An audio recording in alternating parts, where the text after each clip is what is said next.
À deux, il repose tranquillement. Il semble rasséréné, en paix. Quelle que soit la nature de leur expérience, chaque individu a été radicalement changé.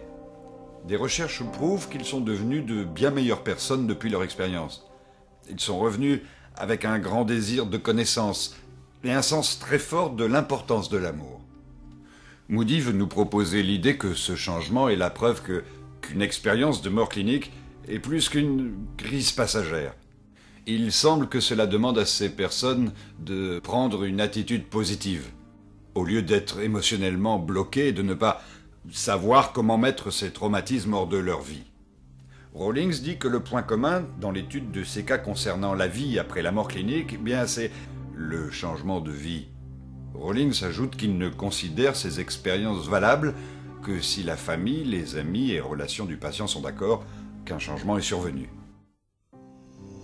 L'histoire de la presque mort de Kenneth Agin est spectaculaire.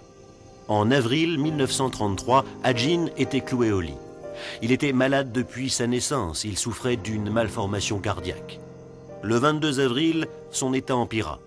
Toute sa famille était près de lui, attendant le médecin. Soudain, il ressentit une douleur fulgurante au niveau du cœur. Il était convaincu que sa dernière heure était arrivée.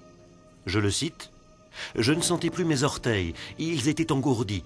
Puis cet engourdissement envahit mes pieds, mes chevilles, mes genoux, mes hanches, ma poitrine et mon cœur. Et je me sentis glisser hors de mon corps. Je savais que je n'étais plus dans mon corps. Je voyais ma famille dans la chambre, mais je ne pouvais pas communiquer avec eux. » Il se sentit alors transporté hors de la chambre et s'enfoncer ensuite dans ce qui lui parut être un puits ou une caverne. Agin déclare que pendant la descente, il apercevait les lumières de la terre qui s'éloignaient et qu'il se trouvait enveloppé par les ténèbres. Quand il arriva au fond de la caverne, il fut encerclé par des géantes flammes oranges. Il découvrit ce qu'il croyait être les grilles de l'enfer. Il dit qu'il a été attiré de force vers ces grilles, comme un aimant. Il a pourtant essayé de résister. Il ajoute « J'étais conscient qu'au fond de ce trou, une sorte de créature m'attendait. Je ne la voyais pas, mon regard était rivé aux grilles. » À l'instant où la créature attrapa Agin, une voix puissante, comme un coup de tonnerre, se fit entendre. La créature lâcha prise et Agin se sentit propulsé vers la lumière. Grand-mère! Kenneth, t'es vivant? Je vais mourir. Non, accroche-toi, accroche-toi. Où est maman? Je veux lui dire au revoir. Quand j'ai dit à ta mère que tu étais mort, elle s'est enfuie. Il faut que je dise au revoir à maman. Oui. Lily! Grand-mère, non. Non, mon Laisse petit, pas. non, je ne m'en Ne vais pas. quitte pas. Non, je ne vais pas te quitter. Je reste avec toi. Oui, je ne m'en vais pas. Ne crains Grand-mère, je m'en vais encore. Je t'aime.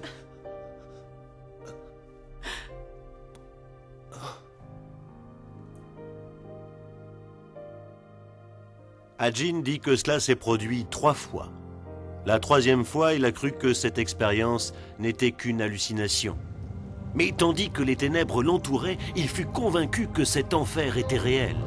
Il ajoute qu'il a crié « Dieu, j'appartiens à l'Église, j'ai été baptisé dans l'eau !» Une fois encore, il se retrouva au fond du trou, face aux grilles et face à la créature. Et comme pour les 2 fois précédentes, il entendit la voix. J'ignore ce qu'elle disait, mais tout tremblait, tout vibrait. La créature vacillait. Agin se souvient qu'il priait pendant son ascension vers le monde terrestre. « Ô Seigneur, je viens vers toi au nom de Jésus-Christ. Je te demande humblement de me pardonner mes péchés. Je veux que vous sachiez que ce poids que j'avais sur la poitrine disparut complètement. » Le docteur Kenneth Agin a eu la chance de guérir. Il est maintenant connu à travers le monde en tant que fondateur et président de Rhema Bible School. Y a-t-il un enfer au-delà de la tombe? Où est-il? Les flammes sont-elles réelles ou figuratives? Qui va en enfer? Selon certaines religions, notre destin est un mystère jusqu'à la mort. Que pouvons-nous faire au sujet de ce qui nous attend après la mort? Sommes-nous impuissants? La mort frappe et nous prend quand elle le veut. N'y a-t-il aucune échappatoire? Il y a le cas d'une mort qui ressort parmi de nombreuses autres, peut-être la plus documentée. Cet homme tenait sa mort sous contrôle. Il a dit comment il mourrait et qu'il allait reprendre le contact par-delà le tombeau. Les gens pour la plupart étaient sceptiques, même ses amis les plus chers. Mais comme il l'avait prédit, il est mort. Et quelques jours plus tard, on l'aperçut. Ce jour-là, il apparut à un très grand nombre de gens. L'homme, c'était Jésus-Christ. Jésus a été crucifié un vendredi, mais les préparatifs de son enterrement ont dû être retardés jusqu'après le sabbat. Tôt le dimanche matin, 2 femmes vinrent au tombeau et furent surprises, très étonnées, par la présence d'un ange. Et elles découvrirent un homme habillé de blanc. Elles reconnurent Jésus. Elles se prosternèrent en le vénérant comme leur Seigneur. Il leur dit d'aller prévenir ses disciples. Il est intéressant de noter que la tradition orale et tous les épisodes se rapportant à la mort de Jésus, le tombeau vide et sa résurrection miraculeuse s'appuient d'abord sur les femmes. C'est une réalité extraordinaire, vu ce que nous savons sur les femmes au 1er siècle. Aujourd'hui, nous savons que femmes et hommes sont égaux. Nous traitons les femmes maintenant comme des égales. Nous croyons la parole d'une femme autant que celle d'un homme, mais ce n'est pas le cas dans plusieurs endroits du Moyen-Orient, et ça ne l'était pas, c'est sûr, au 1er siècle. Autrement dit, si les premiers chrétiens avaient voulu fabriquer un récit sur la résurrection de Jésus, ils n'auraient pas choisi de mettre en avant les femmes en tant que premiers témoins, parce que leur témoignage n'aurait pas été pris au sérieux. On jugeait les hommes plus crédibles.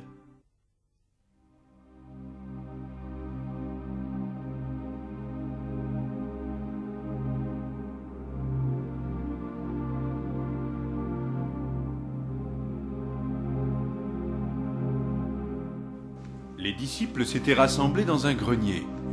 Il est facile de comprendre qu'ils étaient tristes et désorientés. Ils avaient perdu leur chef et leur espoir, et ils avaient peur. Rome avait des moyens imparables pour se débarrasser de groupes comme le leur. Rome neutralisait le chef, le tuait, et neutralisait ensuite disciples et sympathisants, et les détruisait d'une manière ou de l'autre. Marie a vu ce qu'elle voulait voir. Conte de fées. Et foutaise.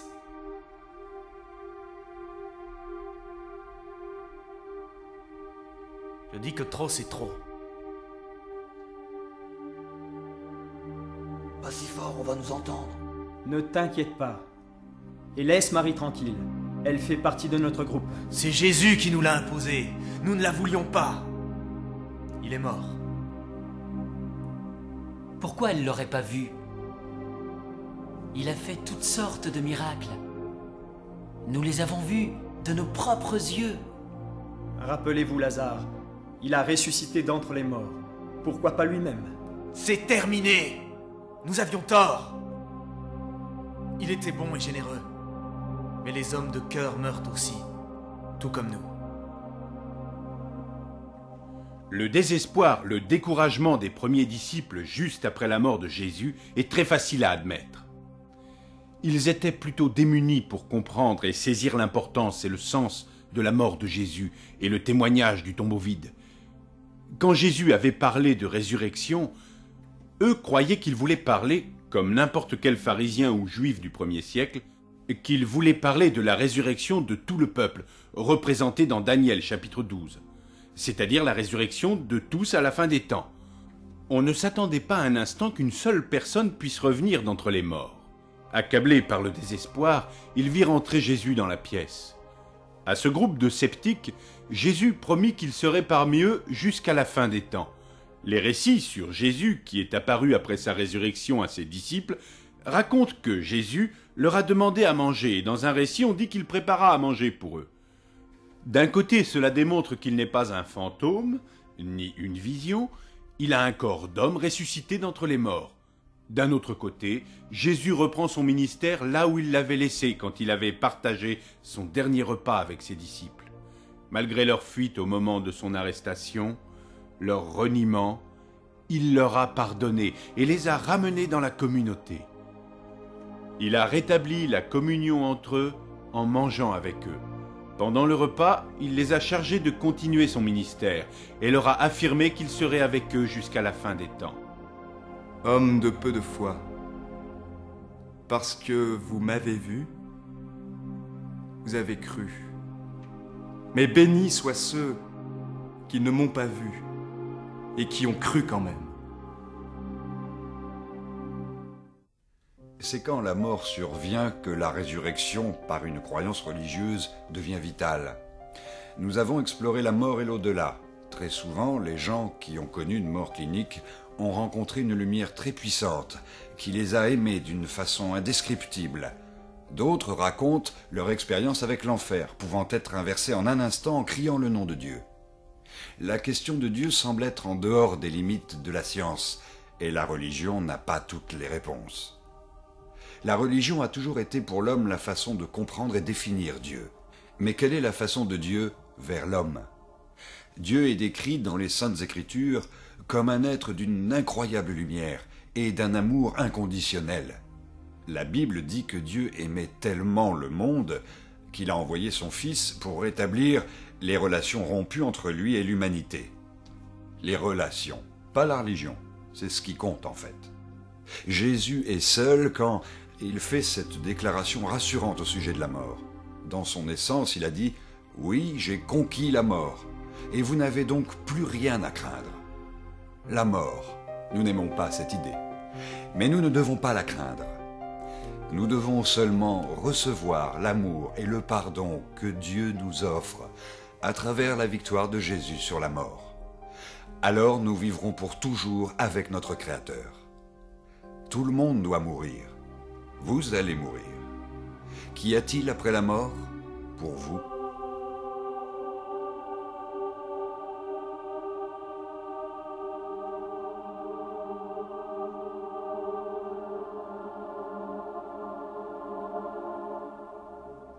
Jésus a dit « Car Dieu a tant aimé le monde qu'il a donné son Fils unique, afin que quiconque croit en lui ne périsse pas, mais qu'il ait la vie éternelle. » Jean chapitre 3 verset 16.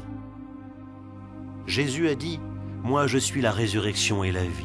Celui qui croit en moi vivra quand même il serait mort. Et quiconque vit et croit en moi ne mourra jamais. Crois-tu cela ?» Jean chapitre 11 versets 25 et 26.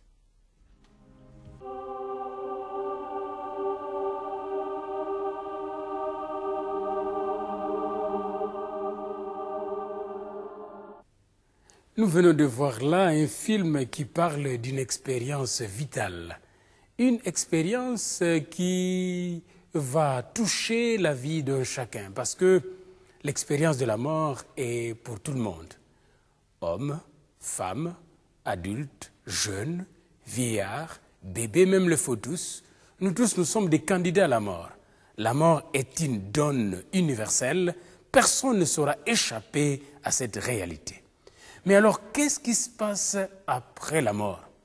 C'est très important d'aborder cette question et j'aimerais avec vous lire quelques versets très importants dans la Bible, dans l'Évangile selon Saint Luc, à partir du 19e verset jusqu'au 31e verset. C'est l'histoire de Lazare et du riche qui était mort. Il y avait un homme riche, verset 19, Matthieu 16, il y avait un homme riche qui était vêtu de pourpre et de fin lin, et qui chaque jour menait joyeuse et brillante vie. Un pauvre, couvert d'ulcères, du nom de Lazare, était couché à son portail. Il aurait désiré se rassasier de ce qui tombait de la table des riches.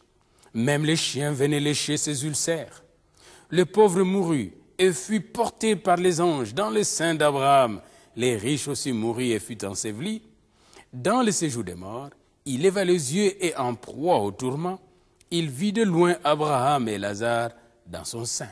Il s'écria, « Père Abraham, aie pitié de moi et envoie Lazare pour qu'il trempe le bout de son doigt dans l'eau et rafraîchisse la langue, car je souffre dans cette flamme, oh la flamme de l'enfer. » Abraham répondit, « Mon enfant, souviens-toi que tu as reçu tes biens pendant ta vie et que, et de même Lazare a eu les maux maintenant.